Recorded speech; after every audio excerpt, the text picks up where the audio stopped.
Hi, this is Mark Haynes from American Mythology's Stargate Universe and Stargate Atlantis comic books, and you are entering the Fanbase. Hello and welcome to the latest episode of the Fanbase Weekly podcast. My name is Barbra Dillon. I am the editor-in-chief of Fanbase Press, and we are bringing you a special edition, a Fanbase Feature panel discussion on the recently released addition to the Marvel Cinematic Universe, and we are speaking about Black Panther. Very excited to be talking about this movie. It is doing wonderful things in the box office. It is doing wonderful things with storytelling and inclusivity, and we are going to be doing a deep dive into the film today. Joining me as always, we have a wonderful host of panelists. We have Ted Lange IV. Hello, Ted. Hello, how you doing? I'm very good. Thank you so much for joining us. Thank you for having me. We're very excited to have you here. You are like the Steve Martin of the Fanbase Weekly podcast. We've had you on to talk about Warp Zone. Yes. We've had you on just to talk about geeky stuff because we love you being here. I'm sorry, I don't see a smoking jacket. It's coming. We've ordered it, special ordered it. You don't have to do that when it's audio only. No jacket required. Exactly. Well, Ted, we are very excited to have you here, sir. Thanks I'm very glad to be here. Excellent. Always. Also joining us is Claire Thorne, who is a Fanbase Press contributor and also member of the Fanbase Weekly podcast. Hello, Claire. Good evening. It was very formal. That was nice. I want a smoking to see if I were wearing a smoking jacket. That's how I would be sound, very fitting, right? Yeah. Yeah. You gotta get a pipe in there too as well. They don't know. Maybe you're wearing a smoking jacket. They don't know. Fool them. Yeah. I'm wearing a smoking Last but not least, I want to introduce our Fanbase Press president and wonderful, extraordinary person, Bryant Dillon. Thank you. My introductions continue to get better and They better. do. I try to impress you. I only giggle a little bit I know. during them. Seriously. So, And I am wearing a smoking jacket. sure, I'm made of t-shirt cotton. It's delightful. Yeah, it's awesome. You know, all smoking jackets are made. Those are the best kind. Those are the most comfortable ones. Yeah, Exactly. totally. They breathe that way. What am I supposed to do with my old t-shirts otherwise? Sew those suckers up, man. As you can tell, this is going to be a lively discussion on Black Panther. We are super I excited. don't think there's going to be very much opportunity to talk about smoking jackets through the rest of the... We have to get it out now. Yeah. That's why. So we'll be done now. Well, before we dive into the synopsis of the film, of course, we want to give a big spoiler warning for those who may not have yet seen the film, or for those who just aren't familiar with the film at all. If you'd like to see it first, go and see it, please. See Now it is twice. the time. We encourage you to see it as many times as possible, and then come back and give us a listen, because we're going to be doing, again, a spoiler-filled deep dive into Black Panther. Bryant, why don't you tell us a little bit about the film? After the death of his father in Captain America's Civil War, T'Challa returns home to the African nation of Wakanda to take his rightful place as king. Wakanda may seem a third world country to the outside world, but the Wakandans have secretly used vibranium in their minds to develop technology more advanced than anywhere on Earth. After taking the throne, T'Challa discovers that his father, T'Chaka, was forced to kill his own brother, N'Jobu. When he uncovered that N'Jobu helped assist black market arms dealer Ulysses Claw to infiltrate Wakanda and steal some vibranium. N'Jobu was living as a Wakandan sleeper agent in Oakland, California, and had planned to share Wakanda's technology with people of African descent around the world to help them conquer their oppressors. After N'Jobu is killed, his son Eric is left behind in the States and would eventually grow into a U.S. Black Ops soldier, earning the name Killmonger. When T'Challa fails to capture or kill Claw for his transgressions against the Wakandan people, Killmonger kills the arms dealer, then takes his body to Wakanda. He is brought before the tribal elders, revealing his identity and claim to the throne. He challenges T'Challa to ritual combat, defeating him and hurling him over a waterfall. While T'Challa is assumed dead, he eventually returns to fight Killmonger, and the Wakandans are divided among themselves in a furious civil conflict. Killmonger dons his own Black Panther suit, and he and T'Challa battle it out, Panther versus Panther, until T'Challa manages to deliver a fatal stab wound to Killmonger. Killmonger declines an offer to be healed and imprisoned, choosing instead to die a free man. T'Challa helps his fatally wounded enemy to witness the sunset over Wakanda as he breathes his final breaths. Later, T'Challa establishes an outreach center at the building where N'Jobu died, then appears before the United Nations to reveal Wakanda's true nature to the world. Thank you, Bryant. You're That welcome, was Barbara. well done. Very nice. Well done. Very nice. Succinct. Everyone's very, very friendly. Well, let's dive in. What was everyone's general reaction to the film, and in what ways do you feel that Black Panther stands out from the Marvel Cinematic Universe? Ted, we'll start with you. Chills the entire time, Yes. I think.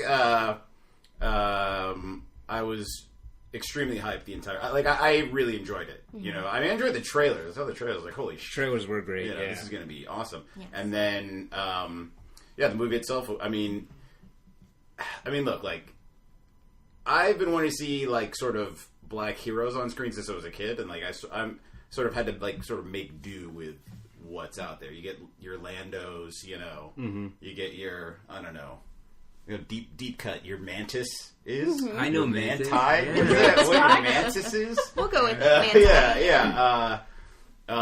So now to sort of see it on the big screen, it's Black Panther is pretty amazing. It's a pretty like fulfilling and empowering, I think. And I think that's why it's like sort of making so much money now. Why people are so sort of it's almost like a like you guys have seen this thing about like people like dressing up to go. Oh, Yeah. absolutely. You know, like I think there's like it's almost like back in the day, like black people like going to church. Like there's a sense of community there.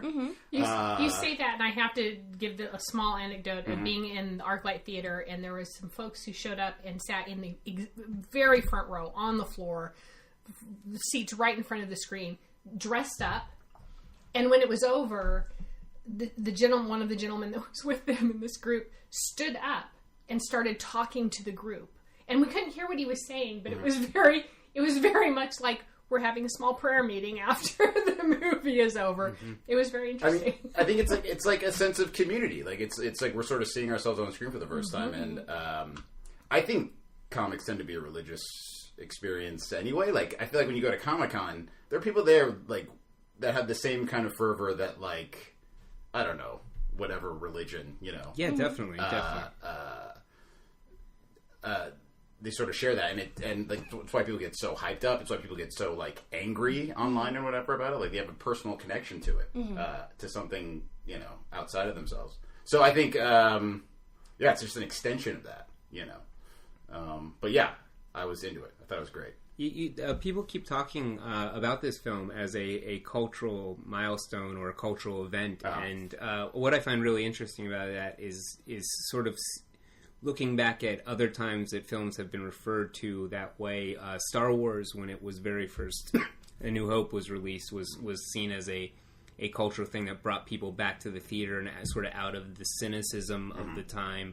I feel like Wonder Woman very recently was seen like this, where it touched a underrepresented audience really strongly and brought everyone else along with it. And I do think that is happening with Black Panther. This movie is touching the same underrepresented audience as Wonder Woman, in addition to all the other underrepresented audiences that it's touching as well. That's a good point. And actually, I do want to come back to Claire and Bryant, your general reactions to the film and how you feel that it stands apart. But one of the things that I wanted to talk about is the intersectionality of this film. Yeah. And if anyone wanted to speak to how, obviously, audiences of color are clearly represented in this film, but it's not just that. The power and strength of the women represented in the film. If anyone wants to jump in and speak to that. I'm just going to be speaking about that for most the of whole time.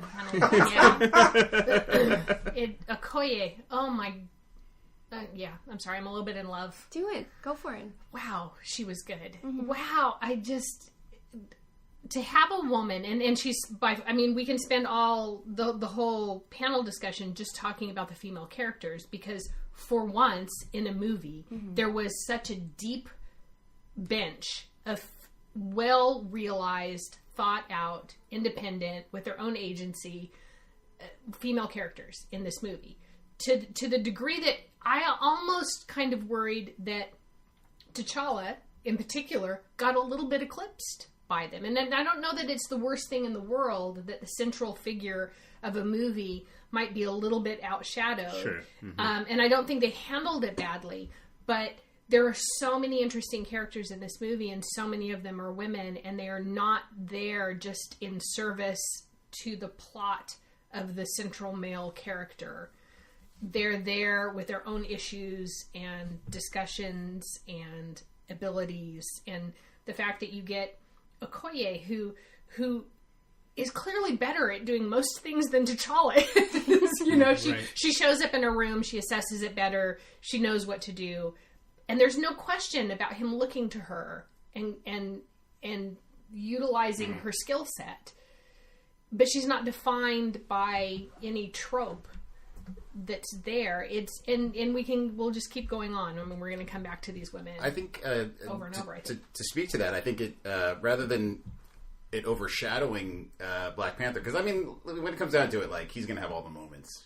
Sure, he's going to fight he's going to get the bad guy, whatever. Right. His name's on the title or whatever. But like, also, it speaks to him being king. Like, he can delegate. Like, he knows it's not all on him. He can go to his his retainer, his bodyguard. He can go to his girlfriend and spy, and like kind of know he talks to Forrest Whitaker, the shaman. Like, he goes to people. He's a good leader. And I think that's what the central theme of the movie is: him sort of stepping up to be king, to sort of live up to. It's an interesting movie in terms of the central character over his story arc is not spending all of that time blundering in his own errors and his own circular. I'm not going to listen to anybody else. I have to figure this all out on my own. T'Challa spends the entire movie going from person to person to person, and getting some assistance with what it is he should be doing. It was. Yeah, signs of a great leader. Like, it's, to take it to Star Trek, it's the Kirk versus Picard method. You know what I mean? Or I'd rather Picard versus Kirk. Like, what does Picard do when they got a problem? They go to the ready room. They give Geordi, what are we going to do? How do we Data? What Will? Like, whatever. Like, they figure it out. Kirk is like, let's blow these fuckers up. Deanna, please help me analyze my thinking about this problem. Exactly. Yeah. Like, it's the signs of leadership. They know the strengths of those around them. And how best to motivate them and utilize those strengths. And I think that ties into the numerous articles I've read over the last couple of days talking about the difference in this male character in terms of toxic masculinity and the sheer lack of that in this character, because he is... everybody in his circle, he has no qualms about relying on them and acknowledging that he takes from other people their strength, their power.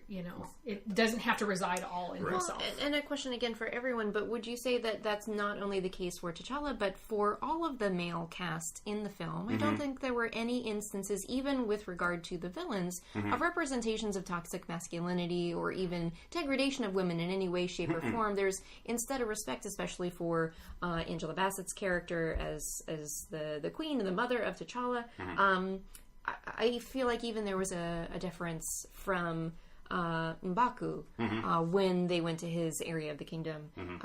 I feel like ever present, and let me know if you disagree with that or if you agree with that, but I feel like that was a change, that there was no real sexualization, there was no denigration of women in any way, shape, or form throughout the movie. And they have that great moment in the beginning where you think he's going to like rescue Lupita Nyong'o. Nakia. Like, you think these, it's a rescue mission. It's like, no. She's like, yo, you blew my cover. What the fuck? You blew my cover, and you kind of bungled it while you were here. On top of that, you're targeting a guy that if you just waited, you would have known. I thought that was great. It's also that there's the James Bond comparisons that have been coming up a lot, and I think it's sort of like, I just rewatched Spectre the other day, and I got bored in Spectre. Like, it's like kind of an old trope, and like, I feel like Black Panther sort of took the template for spy stuff for James Bond and like sort of made it more interesting. I think the South Korean casino, though, is an actual Bond location. Oh, was that? I think it's.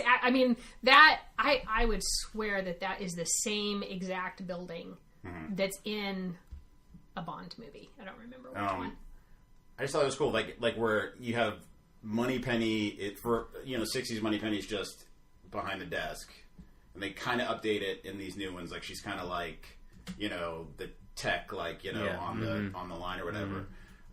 But still, it's not as badass as, he had his sister like helping out. He had his bodyguard. He had everybody was in the mix. I thought it was pretty interesting. Well, a big part of this film, a big element, I guess, with the characters and with the society that is established in Wakanda is respect.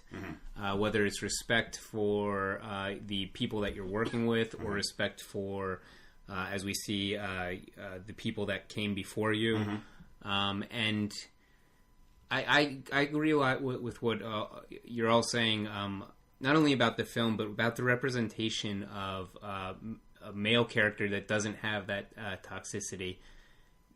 T'Challa, even in Civil War, I think this was there, because we clearly saw him spiral a little bit after his father's death. But I was so happy with the way that film had him realize that someone had to be the one to stop the cycle of revenge. And that understanding is carried over into this film. And you see that he has been taught, and by everyone in his family, not just his father, but been taught that this is something important, that you have to respect others, you have to respect the history of your culture, and because eventually that weight is going to be on you. Right. And that's the way they believe in approaching the subject. And that's where the conflict comes up eventually with Eric, because they don't actually have, as we'll discuss, I think, a little bit later, they don't actually have a different goal in the end, but they do have two different ways of the way that Wakanda should interact with the rest of the world. Right. Well, and that's something that's actually a good segue into the next question, and that revolves around the characters of T'Challa and Eric Killmonger Stevens, I believe it is. Yes, Eric Stevens. In that we really get a great Marvel villain that I think that everyone has been clamoring for. This has been a known issue for the Marvel Cinematic Universe, that you don't necessarily, aside from perhaps Loki, you don't really get layered villains who, as we often hear in different kinds of media, the villain is the one who does not see himself as the villain, who has specific motivations that lead him to that, and is identifiable. And connects with the audience. So I think that that's something that's really fascinating about about this movie, is that with Killmonger and then compared or contrasted with T'Challa, we're getting two sides of the same coin. We're getting people that are coming from the same family, but from very different perspectives, very different worldviews. And I'm curious what you thought about that, just the depiction of these two different men with two different lived experiences, and not necessarily that one is good or one is evil, but that their approaches are different. And what are your thoughts on that? Well, I think it's significant that in this movie there's no box that everybody's chasing around for. I mean, there's not a cube of, and it's not that I don't like those plot elements, and I get them, but it did allow so much breathing room to actually understand what it is that people's motivations are. And it is a time tested, just proven fact that if you develop a villain that has a motivation that is sympathetic to the audience, where the audience sits there and goes, yeah, you know what, I get where this guy's coming from, and on a different day I might be this guy. It's completely understandable. That's scarier than any, unnamed big bad showing up saying he wants a thing for no reason. Sometimes they just have, and I don't always agree with the criticism of Marvel regarding their villains. I actually like a lot of the villains, but there are a number of villains that are either just like the foil of the main character, and they're only there to exist for one film, so they get they treated very shallowly. I would be interested in what you both, or all three of you, think about this, but I kind of attribute a lot of this to Ryan Coogler, just because what I've seen of him, especially when you look back at Creed, I guess, and how impressed I was with that, he knows how to approach this franchise material but find an incredibly relatable, personal story to tell. And he knows that you're the villain, or the person that is the conflict on the other side. You got to make it personal to mine the emotional territory. Yeah, it's a very real motivation. Like it's a very real thing. Like how can you sort of justify all these technological sort of wonders and all these things, right, and not helping the rest of the world? You know, I think it's very, man, it really does like hit home. I was seeing people with T-shirts already that are like, "Killmonger was right," you know? Yeah. Holy Well, shit. that was my big thing coming out of the movie, and I will say again, I am brand new to Black Panther and Wakanda. I haven't read any of the comics. I don't know any of the world building and the backstory to it. But walking out of that movie, I didn't think this is a negative, but I was thinking very much about the world building, which I loved. It felt very Star Trek. It felt very, you know, there's that utopia of thought and idealism and this society. But at the same time, while I'm looking at the visuals of Wakanda, I'm thinking, wait a minute, how does this work exactly? You have an isolated country that, for all intents and purposes, even though I'm sure there's not human rights violations going on in the middle of it, but it's an isolated country. That's synonymous with North Korea. How do you keep a country hidden from the world unless you are restricting the inhabitants of that country from walking freely outside of its borders? And that in and of itself that's really problematic to me, right? I don't know I disagree about because I think it's a utopia. Yeah, no one So wants to leave. They don't need to. You know, it's like they leave. I get the feeling it's like you leave if you want to, but like, why would you need to? How do they leave? How would the country let people leave Well, controlling? I think that they would let people. I don't think that comes up very much, and I would say that I think we see this represented by T'Chaka's brother. Is it Nojobu? He's a sleeper agent. He is a sleeper agent, right. but he's in some ways represents the idea that there are Wakandans that go out into the world, much like T'Challa and T'Chaka do, but And they look at Nakia. the world and go like, "This is effed up. Yeah. Why She's would I? also- Like a And spy, Nakia though. as well. Yeah. Yeah, so unless your motivation is, hey, this is so effed up that we should be helping, I don't know that there's a huge motivation for you to leave the society Wakanda provides. But nonetheless, I think it's an interest. It's a question in my head, absolutely. right? I mean, it's like, but like, it's like America is like a quote unquote, true, you know, utopia, you know, fractured, flawed utopia. But like, do you feel the need to go to, live somewhere else? Yeah, live, you know, I don't know, in like Romania or like, you know, or just Canada. There's just a question of personal freedom there, the agency with which to say I'm going to be here or be somewhere else. And again, I don't know the inner working. I don't know all of the workings of Wakanda.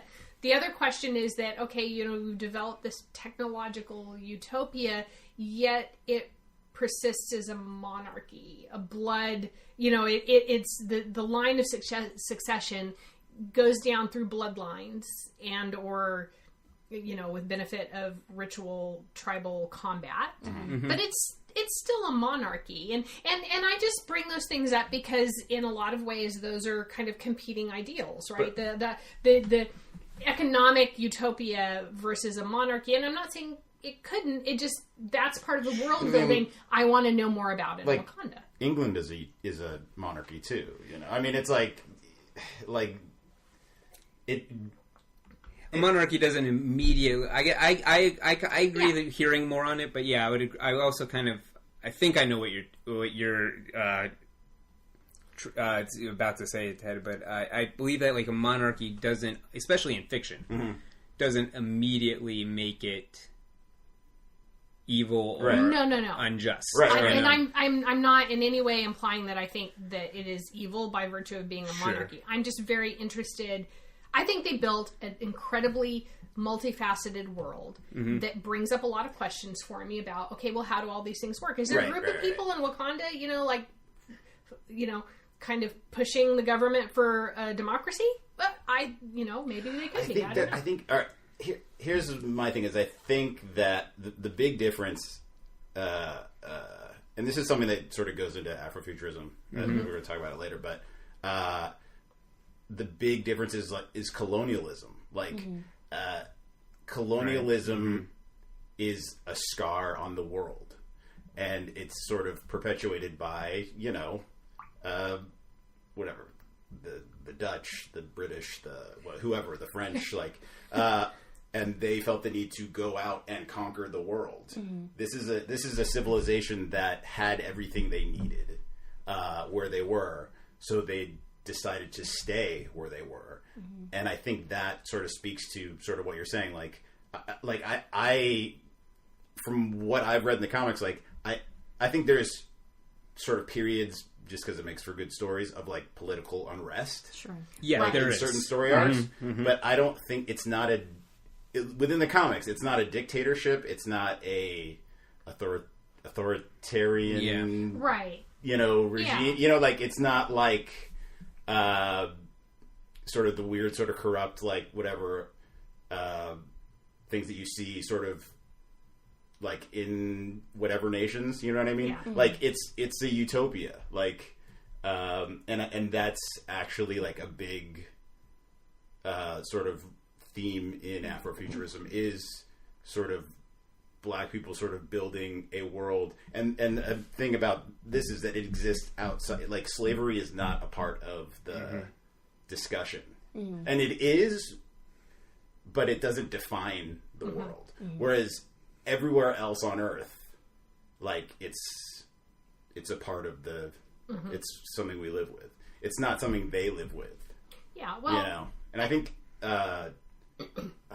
Lupita Nyong'o sort of was breaking up a slavery ring in the beginning, right? So I think that sort of speaks to their views on it. Yeah, it felt like she was rescuing, Boko Haram. Right. There is that one was thing, delightful. Ted, that I want to go back to when you were talking about fans already wearing T-shirts that say Killmonger was right. And there's actually a really interesting review of Black Panther on BostonReview.net by Christopher LeBron, and he further examines the character of Killmonger and the film as a whole, and posits that perhaps this was somewhat of an injustice to American Black men, in that it was demonizing them as, and I'm just referring to this Mr. LeBron's review, that as the movie uplifts African nobles, it does so at the expense of American men.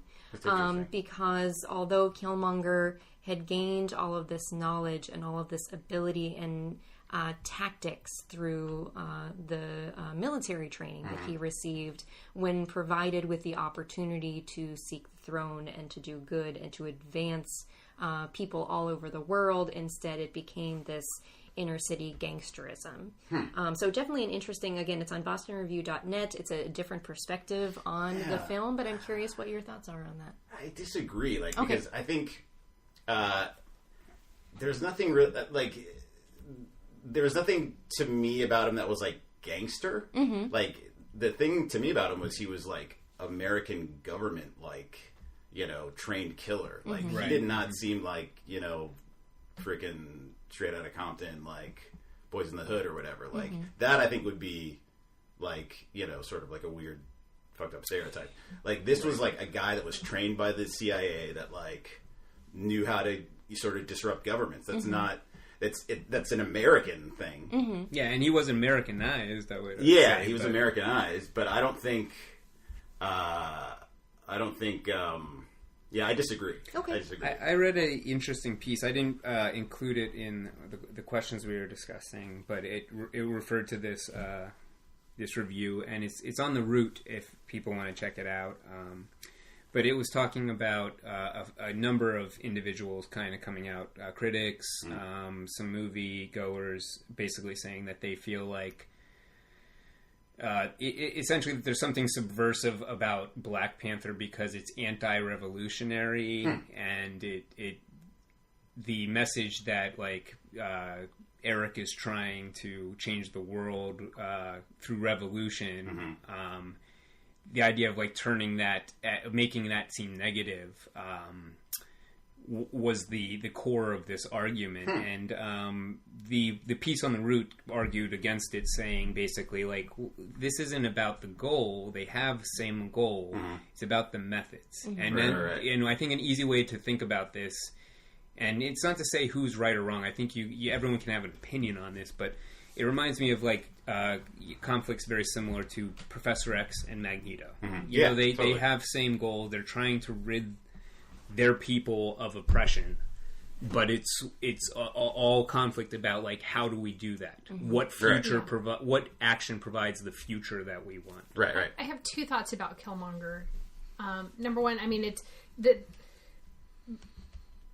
putting him up, with T'Challa and comparing those characters is the very classic definition of nature versus nurture. Sure. Both of these characters are similar men who are raised in completely different environments, and I think that Americanism really weighs heavily there for Killmonger, because it's not just about defining him as the angry American black man, but also looking at him being raised in a culture of violence that isn't necessarily, it isn't, like you said, defined by him being raised in a particular black culture in America, but being raised and brought up and setting his sights from a very young age on retribution, revenge, and violence as a means to get that. And I think he finds that in the established, structures of the American government. I mean, clearly he's taught, how to be that person outside of, I think, what you could argue are black cultural influences to a certain degree.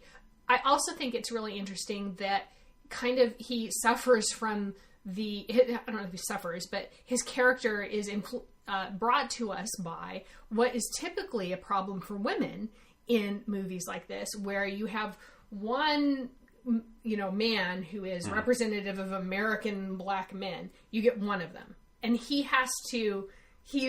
character has to carry the mantle of representation of all American black men in this movie in a certain way, which is the problem that women usually carry. You think about Black Widow and other, she's the one female superhero character. So she, there's a lot of misinterpretations about her character because so many different women are looking at her character as representative of all female superhero characters. And so there's always people who are going to go, oh, no, I don't. I think this stereotype applies or that stereotype applies. It's just by virtue of he's the guy we get to represent this side of the equation. Sure. And a perfect example of why we need greater inclusivity and representation. Yeah. I mean, we got Falcon. Sam Wilson is out there and he's doing good, what I mean? He just wasn't in this flick. And Rhodey, Rhodey as well. He just, in this movie, happens to be that one representation of... I just fundamentally disagree. Like, I think, it's like a Shakespearean, drama. Like, he wanted revenge for the death of his father. The bastard son returned. Like it was Game of Thrones shit. Like he saw a way to get revenge, and he figured out how to do it. And he is the Arya Stark of Black Panther. He's like, quote, African American. Like he says his real name, like we were talking about before. Yeah, he's next in line for the throne. He's more Wakandan than American. He's almost just the Wakandan that was raised in the outside world, and he becomes an example of like, hey, look what this outside world does to people. Yeah, I don't get it. I think I agree with you in terms of I don't see him self-identifying as being a part of a group over here. I think he's very isolated. He's very solitary. He, at least his character feels that way to me because he's very much using the people that are with him at the beginning of the movie, but does not stay connected to anybody. He doesn't have a crew of people that he carries with him into Wakanda. He walks in all by himself. I don't think he has a tribe outside of. Right. Yeah. Well, we're going to take a break on that note. We will return after this message, and as Ted mentioned earlier, we are going to venture into Afrofuturism, so be sure to stay tuned. We'll be right back. Hey there, listeners. This is Bryant Dillon from Fanbase Press, and I'm here to let you know that in addition to our podcast and website, Fanbase Press is also a publisher of comic books, graphic novels, and other fine media. The Gamma Gals is an exciting and action-packed trade paperback from Fanbase Press and tells the story of 3 RPG-loving teenage girls who awaken from a gamma-irradiated storm to discover they have extraordinary superpowers and must protect their city from countless supervillains, monsters, and more. Created, written, and illustrated by newcomer Stefano Terri, The Gamma Gals features a diverse cast of characters that aims to show all readers that everyone can be a superhero. AdventureAmigos.net says The Gamma Gals is not only a win for creator Stefano Terri and publisher Fanbase Press, but is a huge win for its readers. Visit Fanbase Press today and click on the store link to purchase your own copy of The Gamma Gals or one of our other awesome graphic novels.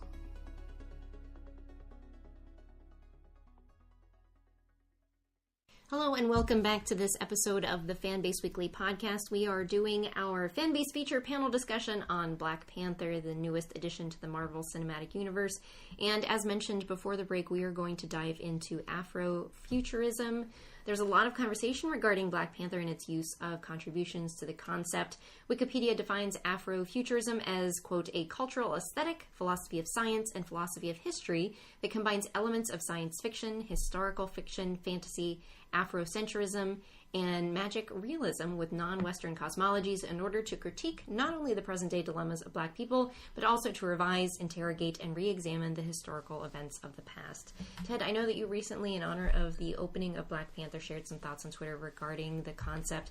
Do you mind sharing with our listeners and explain what Black Panther adds or owes to this concept? Yeah, I think it's a way of my general sort of thought on it is that it's a way of sort of looking to the future so that we can sort of define the present. Mm-hmm. And in the way that sci-fi is great for like sort of commenting on the world and social issues and whatever. It's that, but I think it's sort of finding a vision of sort of, I think, Black Americans or like Black people in general, a vision that sort of moves us forward and gives us a place. And like I said before, colonialism is like sort of a big sort of thing. It's a big part of our culture. It's a big part of America. It's a big part of the world. And I think, in a way, it's sort of moving past that. It's finding narratives that don't sort of have that at the root of everything. Mm-hmm. And Black Panther, like, it was a part of Black Panther. Like I said, it's a part of Black Panther, but it didn't define it. Mm-hmm. The characters. I mean, they called Martin Freeman colonizer, and it was like an epithet or whatever. Mm-hmm. Like it's not a part of their world. Mm-hmm. And I think that's a very like profound thing, a profound way to think. Yeah. I don't know what. No, I think that that's spot on, and I think that this movie makes that statement overtly and in a historically like it's a very big shift mm-hmm. for the movie going public, mm-hmm. and I think doing it in a quote unquote superhero movie is such a great place to do it. It's not tucked away in some obscure sci-fi, indie film or, it's part of the pop culture too now. And I appreciate it, I think, on several different levels. I appreciate it on the level of talking about the cultural issues around it. I appreciate it on the level of just helping put that level of speculative fiction out into just a pop culture thing that so many people are going to experience, and they may not be aware that that's what they're experiencing. Right. But it is this taking the story to a different place, organizing the puzzle pieces of what we expect reality to be, and having that just show us what it is we have today. Well, I think and why it's. Well, I think that's what's like. I was just going to agree with you. I'm sorry to interrupt, Claire. That's all right. Go ahead. I was just going to say, like, what I love so much about like the MCU and is the idea of thinking about, like, I enjoy it entirely. My friends enjoy it, but like thinking about a child that is grown up over the 10 plus years that these films have come out, and as they're going to continue to come out, it not only must be thrilling to follow the story, but the stories, not every film necessarily has it, but a lot of them have some sort of moral background, right. You know, or a subtext that you might not, as you were saying, Claire, you're not being beat over the head with it, but it's going to change the way people think, especially those who are growing up with these films as such a higher, you know, visibility in pop culture. This is like Star Wars or something. These films are coming out and people are just like devouring them, and they're going to be devoured over and over again by kids at home. And I think, you know, we definitely need more of that, but Black Panther is such a huge step forward in the same way that I think like Wonder Woman was, and it'll engage not only in the intended underrepresented audience, I think, but also those that are outside that audience, and make, you know, change the way that they think about the standards that pop culture generally gives them over and over.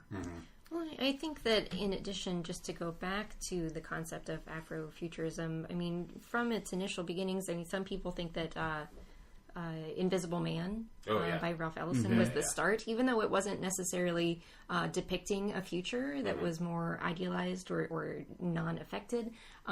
It still kind of kicked off this concept, and the just as with feminism, how there are different waves and kind of generations of feminism, and you can see it affected and changing, you can also see Afrofuturism evolving in the same way. And I wonder if this will serve as an impactful milestone even within that concept, and or serve as a teachable moment of allowing families to discuss what is Afrofuturism, what does it mean, also to impact other science fiction, other speculative fiction, historical fiction, and other art moving forward. It's, I don't know, it's just such an interesting concept that you can utilize media in such a way to be so educational and so impactful.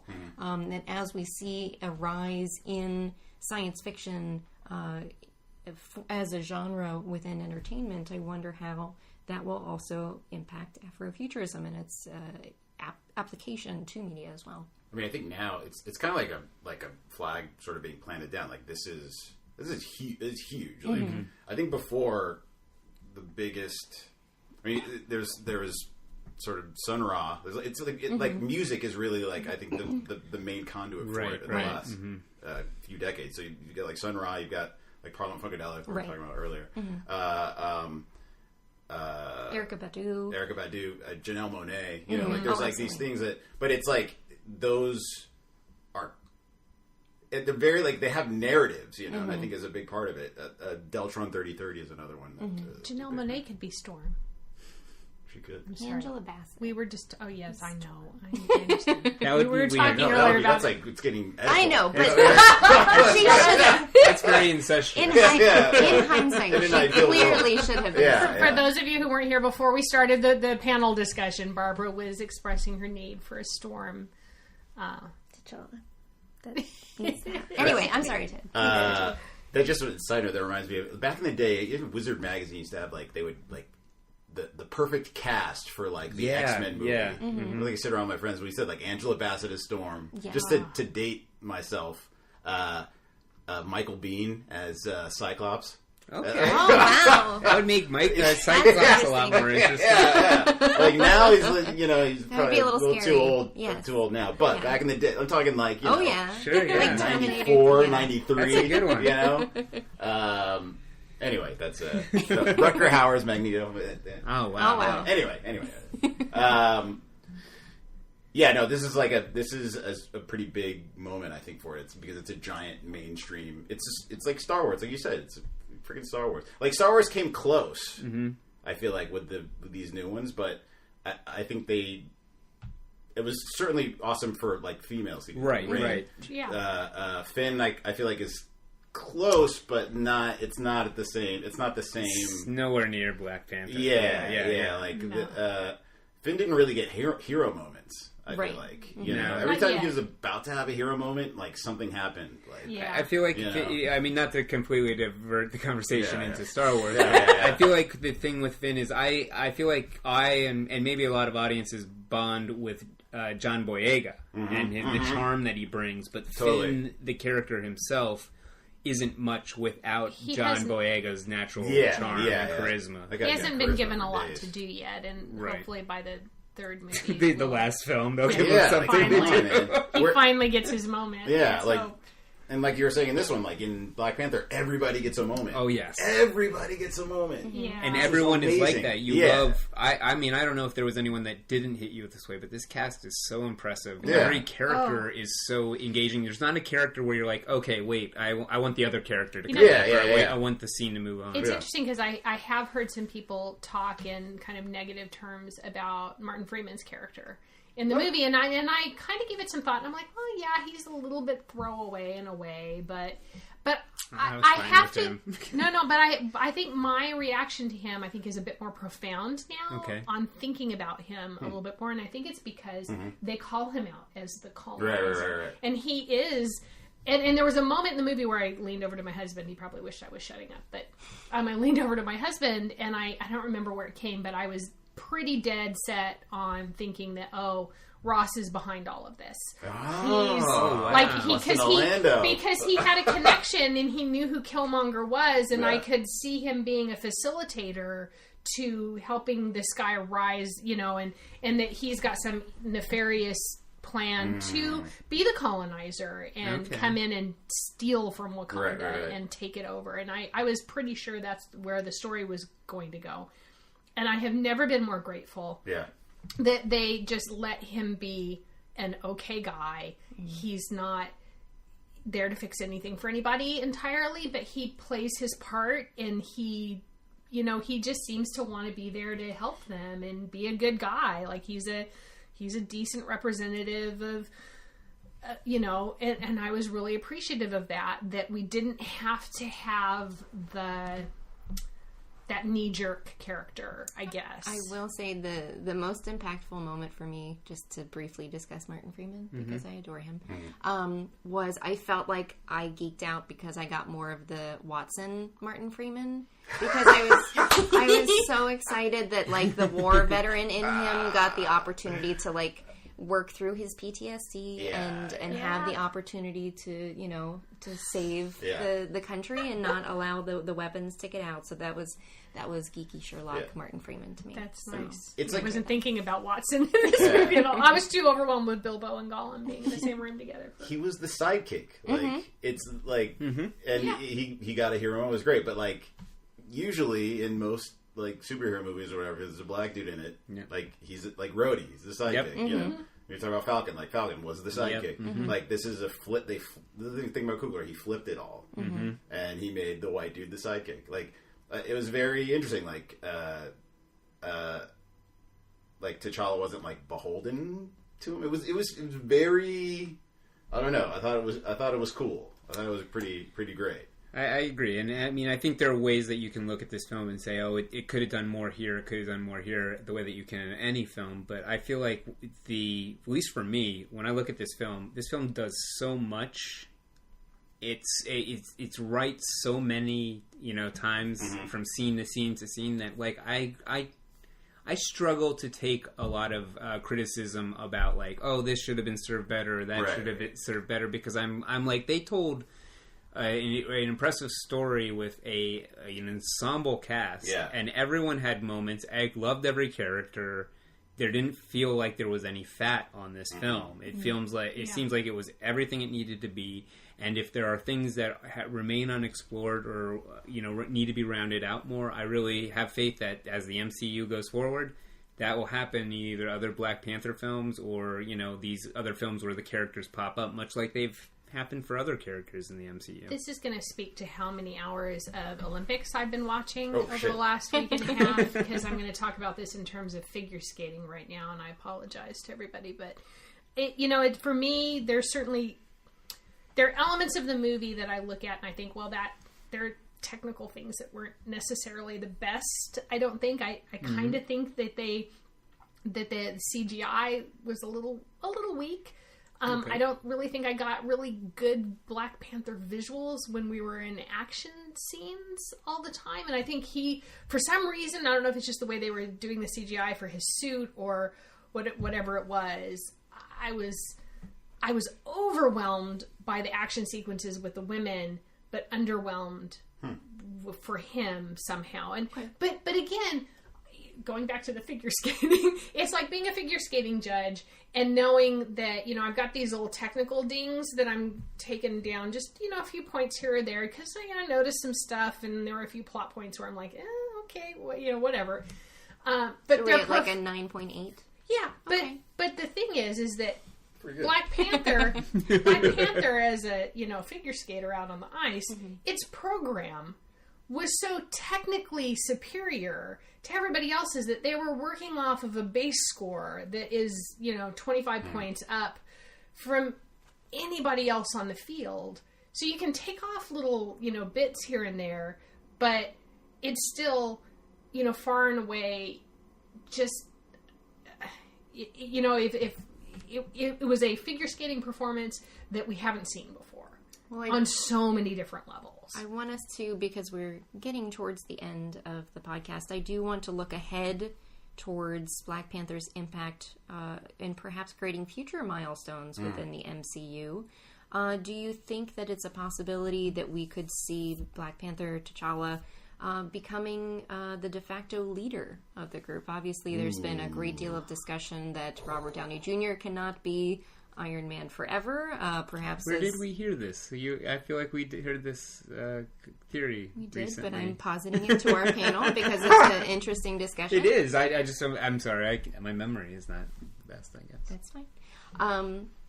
But obviously in the comics there have been different iterations of these characters where, Iron Man has been taken over as a character by Pepper Potts, by other characters as well, by the young woman, I'm forgetting her name right now, Riri Williams. So we've also seen Captain America taken over by Bucky. So in other words, we'll have Shuri taking over the rule of Wakanda, freeing up T'Challa to go be the leader of the Avengers. What are your thoughts on that? Do you see the possibility of T'Challa becoming the de facto leader of the Avengers? And what do you think? How do you think that impacts the MCU and just media as we're referring to it today? Well, the clues that I would say do kind of go in that fashion is that there is a similarity in leadership and sort of a sense of justice, I would say, between Captain America and T'Challa. And if we know that we're going to lose some characters in Infinity War. Right. Captain America obviously dying in some heroic moment or some shocking moment would be heartbreaking. Yeah. But we have the I guess furthermore as a clue is like we have Bucky sitting on the sidelines, apparently healed by Wakandan methods. Yes, and turned into Jesus. Just like Jesus. And they very easily could decide to do the changing of the mantle of Captain America, going to Bucky and giving him a redemption arc back and allowing, T'Challa to lead the Avengers as he steps out into this world. We're bringing Wakanda full into a global society. So I think there's a very good chance that could happen. Mm-hmm. Perhaps there's a chance that in the trailer that we've seen for Infinity Wars, when T'Challa says, "Get this man a shield," he's not referring to Steve Rogers, but instead Bucky Barnes. Well, I don't know if Bucky's going to get there that fast. That's a lot of ground to cover in one film. Yeah, we've got to have some really heartbreaking deaths. No. For things to occur. It's gonna be horrible. What are your thoughts, Ted? There's a history in the Avengers comics of them having a rotating chairmanship. Yes. So Iron Man's the leader sometimes. The Wasp is the leader sometimes. Captain America's the leader. So I think there's a pretty good chance that T'Challa could sort of step up. Mm-hmm. He's the most natural of anybody I can think of. Yeah. I mean, I think Thor has matured to a point, like he's had a character arc that would bring him to a point where he could do it, but I don't know. I He's think a little T'Challa's- roughneck, though. He's kind of he's a wild dude. I feel like. And he has got other obligations elsewhere as well. But I don't.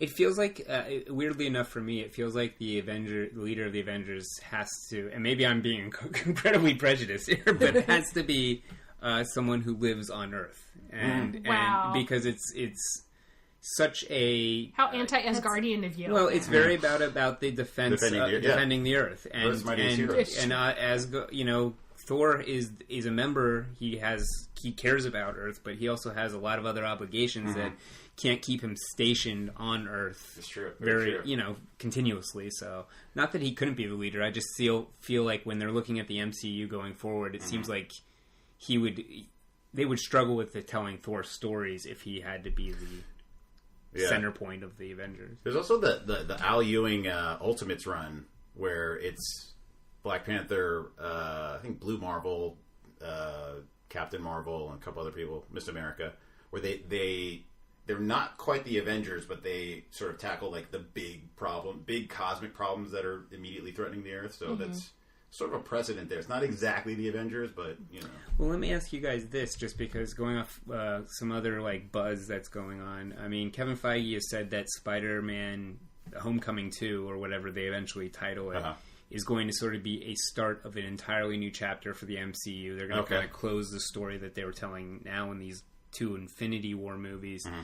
So could we lose both Iron Man and Captain America, and the transition is Captain Marvel is being brought in, Spider-Man is being brought in, T'Challa is being brought in, we have Vision, like all these new characters. Maybe they're going to try to go, hey, we need to be able to exist without our, the people that you follow. All their contract. Yeah, we're in, whether they die or not, I think it's very, very likely that both Captain America and Iron Man will die in one of those 2 movies. Yeah.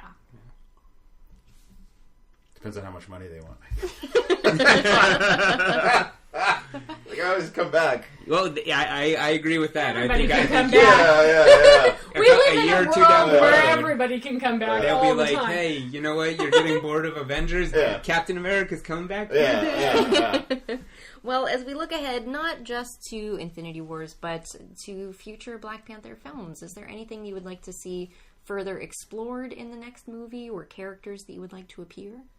I'd like to see Claw come back as a half-sentient sound villain, like he's in the comics. Like, he's literally like solid sound in the comics. He's really? Sound. And Yeah. Andy Serkis could crazy. do that all day long. Like some sort of accident with a vibranium mound or something explodes, turns his corpse into reanimates his corpse. He becomes one of the rhinos, because that's where he ended up, was in rhino farmland. I'd also, there's a run with Reginald Hudlin where Black Panther goes to America and he teams up with Luke Cage and Blade.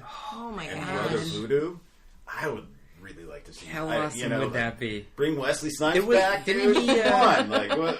T'Challa took over for Matt Murdock for a while too, right? He was Daredevil for a little while, which would be awesome. Yeah, that's kind of blowing my mind right now. That would be like, and I know it's like the TV and the characters haven't crossed over yet, but I mean, but do it. At a certain point, I mean, do it. Come on, like I want to see Luke Cage on the Avengers too. I agree with that. As much as I want to see Okoye just all the time, she's pretty tied to Wakanda. I don't see her leaving her day job anytime soon. But I could see Nakia. I would pay for just any number of movies with Nakia wandering around, or crossovers into things. Again, cross her over. Let her show up in Daredevil's world. I mean, that's what she does for a living, is just go around and help people as a this behind the scenes agent. Well, she's at least partially going to be potentially be visiting Oakland, because Wakanda's established. Yeah. That's just the first, though. Then you got the Hell's Kitchen outreach, Wakanda outreach center. There it is, right there. They're global now. So. It's I just want to see all of those women do more things. And Shuri in the suit too. Oh my God, yeah. That would be. That would be awesome. In terms of a Black Panther sequel, a sequel to this movie, which you've got to have. I have to have. It's just in terms of like seeing more about what's going on, I would love for her to play a major.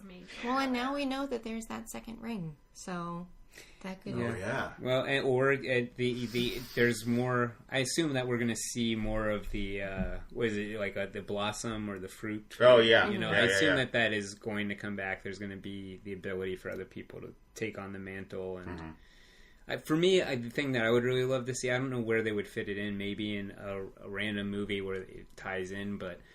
There was a scene, and Barbara knows I talk about this scene a lot. There was a scene in the Black Panther animated series where Captain America approaches T'Chaka in the 40s and basically tries to recruit Wakanda for the World War II effort, and tries to convince them to get involved. So I would really like some flashbacks to T'Chaka as the Black Panther and interactions with maybe some of the other Marvel characters from periods, different time periods. Yeah. Why can't Shuri be the next Iron Man? She'd upgrade everything. Yeah, no. She could carry that on. Any of that can happen, especially now that they've broken out. I mean, in one film they've gone like, hey, that Wakanda thing where we're hidden, it's gone. Like, we're part of the bigger world now, so these characters can go anywhere that they're needed at this point. And I think she would see that as a lesser technology. Yeah. She would improve on it, Yeah. though. And Letitia Wright. Did you see Black Mirror, this latest season of Black Mirror? Okay, if you see no other episodes of this latest season of Black Mirror, you have to watch The Black Museum. Okay. And she's the central character in that. She is amazing. That's not She's the video so game one, good. is it? No, it's not the Star Trek. No, okay. Oh, the latest. Okay, I was thinking in the latest okay. season, it's she shows up. She's in the middle of the desert, and she shows up at this little place in the middle of nowhere. It feels like one of those places, like on the way to Las Vegas. Biggest ball And of wine. it's called the Black Museum, and it's the most Twilight Zone of all the Black Mirror episodes I think I've watched in a long time. But she is amazing. She's so good. She's so good. I love her. Anyway. Well, I will just close that question about what we look forward to in future Black Panther films by just reiterating that when Nakia decides to share that she is actually Storm. Or when Storm shows up in the third Black Panther film. No. And is It's going to be tough. It's going to be tough. Well, as we always do at the close of these Fanbase Feature podcast panel discussions, are there any other films, TV shows, comic books, animated series that you would perhaps recommend to viewers who either enjoyed Black Panther or are looking for something similar? Yes. You can read my work. It's Warp Zone, which you can find on Comixology. It's released through Rosarian Publishing. Also, The Adventures of Wally Fresh. It's my brother Turner's book. Also, both highly recommended by Fanbase Press. Thank you very much. Appreciate it. Ronald Wimberly has a book called Prince of Cats, which is out from Image right now. That's really good.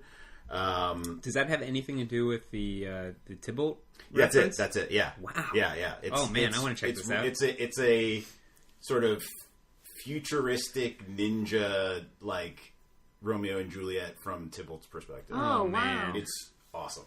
It's really I'll awesome. have to check that one out. And they're all black. Everybody's black. Fantastic.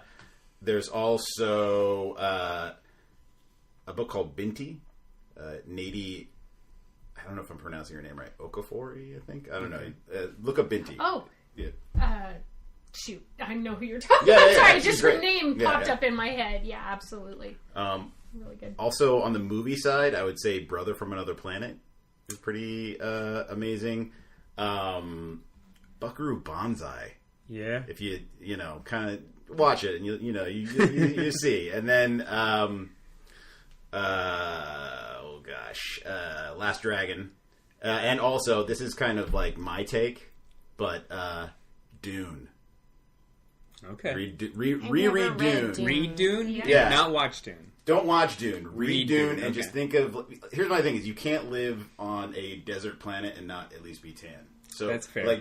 That's completely fair. Just, read it and just think of it as an Afrofuturistic book, and it kind of has a different... And just because I Googled it, it's Binti, and I'm not sure if I'm saying her name right, because it's Nnedi is her first name, so I think it's Nnedi Okorafor. Okay. Yeah, highly recommended. And along those lines, my recommendation is going to be from another stunning science fiction, fantasy, speculative fiction, Black author, N.K. Jemison's Broken Earth trilogy, which is a Earth in the far, far future, post-apocalypse, which, you know, that's my wheelhouse. But just a really stunningly beautiful work of fiction. It's really, really great. N.K. Jemisin. We talked about it briefly, but this is all. I think I tell everyone that I talk to about Black Panther that they have to watch the BET animated series of Black Panther. It's amazing. That was my introduction to the character, and from then on, it was amazing. And that does I have love Storm in it. And I think it does have Storm in it, which is where my love of Black Panther and Storm together. A couple Marvel stems characters. from. Captain America. I think Wolverine shows up. And of course, there's actually a Stan Lee cameo. So. Oh, is there? I forgot about that. In the first episode, I think they're in the UN, and Stan Lee is clearly in the UN, obviously. But yeah, highly recommend. Bryant? I would definitely recommend checking out Ryan Coogler's other films. Creed, obviously, is way too good for the film that it is. I haven't seen Fruitvale Station, but I hear only amazing things about it, so I'm going to be checking that out. I think it's a fair recommendation to just tell people to go watch everything Michael B. Jordan's been. That's fair too, Michael B. Jordan. And I mean, they have. I was discussing this with a filmmaker friend of mine too. It's neat to see Ryan Coogler emerging as a directorial voice in film right now. Mm-hmm. He reminds me like some of the relations like Kubrick and Scorsese had, where they got really in sync with one actor and will tell stories with them for a while. And I'm praying that they give this man a Star Wars film, because I think he would be fantastic, and the Disney link, hopefully goes that way. But I would, check out his films. I also want to see more of Winston Duke, who was M'Baku. Mm-hmm. He was such an imposing force on screen. He stole the show, man. Wasn't he amazing? I wasn't expecting him to be funny, so when he was funny, all of a sudden I'm like, oh, you're delightful. You were delightful before, but now you're delightful. Yeah. And could have been a very problematic character. They really did a really great. I was worried about that one. Yeah. I was really worried about that one, but I think they handled it well. But nowhere in the same league as Black Panther, but I would, given all the talk about Wesley Snipes' attempts to make Black Panther for so long, I would say go back and visit some of the Blade films, maybe avoid the third one. Is that the one with Norman Reedus in it? Probably. No, that's the second one. Oh, that's okay. actued good. That's Is that a good Del one? Toro Okay, good. directed that. Oh, good. I can go back and watch that one again. The third one was directed by David Goyer, and it got so bad on set that Wesley Snipes would only communicate with the director by Post-it note, and he signed each Post-it note Blade. Dude, he was deep. He must have been Daniel Day-Lewis, man. He was man of the thread, man. He was like method. But the only other thing I would recommend is, given how Shakespearean this story is, I would say check out some Shakespeare. Whether it's King Lear, Romeo and Juliet, Othello. There's so many that deal with this sort of, just the heightened emotions and the feeling of like these various royal members of a family dealing with the family friction and how it becomes, very often bloody and people swearing revenge against each other. Definitely, if you like this, you will find things you really like in the work of William Shakespeare. Awesome. Well, thank you to our listeners for tuning in, but also a huge thank you to our panelists today for joining us. Ted, Claire, Bryant, thank you guys so much. This was an amazing discussion of an incredible film that I can't wait to go and see again. So if you haven't already, go and see Black Panther. If you have, see it again, because it's pretty damn good. But thank you for tuning in. We will return with another episode of the Fanbase Weekly podcast again soon. But keep reading comics and enjoy Black Panther. This has been part of the Fanbase Press podcast network.